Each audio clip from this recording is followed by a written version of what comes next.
গ্ৰন্থ উৎসৱৰ বাকৰিত চাফাই কাৰ্যসূচী শিৱসাগৰৰ আঞ্চলিক ছাত্ৰ সন্থাৰ 1 ডিচেম্বৰৰ পৰা শিৱসাগৰৰ বৰ্ডিং খেলপথাৰত অনুষ্ঠিত হৈ থকা 10ম শিৱসাগৰ গ্ৰন্থ উৎসৱৰ বাকৰিত শুক্ৰবাৰে পুৱা চাফাই কাৰ্যসূচী ৰূপায়ণ কৰে শিৱসাগৰ আঞ্চলিক ছাত্ৰ সন্থাই। সদৌ অসম ছাত্ৰ সন্থাৰ আহ্বান মৰ্মে পৰিৱেশ আৰু জলবায়ু সজাগতা সপ্তাহৰ লগত সংগতি ৰাখি ৰূপায়ণ কৰা এই চাফাই কাৰ্যসূচীত জিলা ছাত্ৰ সন্থাৰ প্ৰায় 40 গৰাকী সদস্যই অংশগ্ৰহণ কৰে। আনহাতে পৰিৱেশ আৰু জলবায়ু সজাগতা সপ্তাহ উপলক্ষে আৰু একাধিক কাৰ্যসূচী হাতত লোৱাৰ কথাও জানিবলৈ দিয়ে সংগঠনটোৱে। সমান্তৰালভাৱে 10ম শিৱসাগৰ গ্ৰন্থ উৎসৱলৈ আহি গ্ৰন্থৰ সুবাস ল'বলৈও পঢ়ুৱৈ ৰাইজলৈ আহ্বান জনায় ছাত্ৰ সন্থাৰ সদস্যসকলে।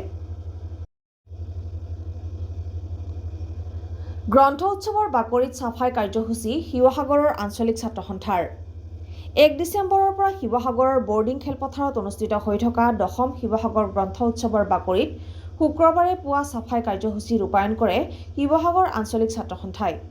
সদৌ অসম ছাত্ৰ সন্থাৰ আহ্বান মৰ্মে পৰিৱেশ আৰু জলবায়ু সজাগতা সপ্তাহৰ লগত সংগতি ৰাখি ৰূপায়ণ কৰা এই চাফাই কাৰ্যসূচীত জিলা ছাত্ৰ সন্থাৰ প্ৰায় 40 গৰাকী সদস্যই অংশগ্ৰহণ কৰে।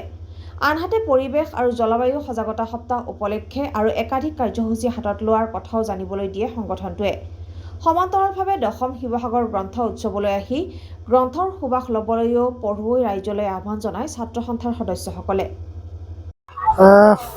সদৌ অসম ছাত্ৰ সন্থাৰ আহ্বানত আজি শিৱসাগৰ আঞ্চলিক ছাত্ৰ সন্থাই আমি পৰিৱেশ আৰু জলবায়ু সজাগতা সপ্তাহ উপলক্ষে আজি শিৱসাগৰ গ্ৰন্থ উৎসৱৰ বাকৰিত আমি চাফাই অভিযান কাৰ্যসূচী ৰূপায়ণ কৰিছোঁ। ঠিক তেনেকৈ আমি অহা কালিলৈ আমি সজাগতা উপলক্ষে এখন আলোচনা চক্ৰ আয়োজন কৰিছোঁ আৰু অহা 7 তাৰিখে আমি চিত্ৰাংকন প্ৰতিযোগিতা আয়োজন কৰিছোঁ আৰু আমি সকলো ছাত্ৰ ছাত্ৰীক উক্ত কাৰ্যসূচীত অংশগ্ৰহণ কৰিবলৈ অনুৰোধ জনাইছোঁ আৰু সকলোৰে সহায় সহযোগিতা একান্ত কামনা কৰিছোঁ। আজি আমাৰ প্ৰায় 40 জন ছাত্ৰকৰ্মীয়ে আমাৰ আজি এই চাফাই অভিযান কাৰ্যসূচীত অংশগ্ৰহণ কৰিছোঁ।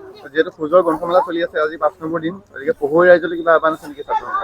আমি ছাত্ৰ সন্থাৰ তৰফৰ পৰা আমি সকলোকে খোজৰ এই গ্ৰন্থ উৎসৱলৈ আমন্ত্ৰণ জনাইছোঁ। সকলোকে গ্ৰন্থৰ সুবাস ল'বলৈ আমি নিমন্ত্ৰণ জনাইছোঁ। Bureau chief, Sivasagar, Assam reports live.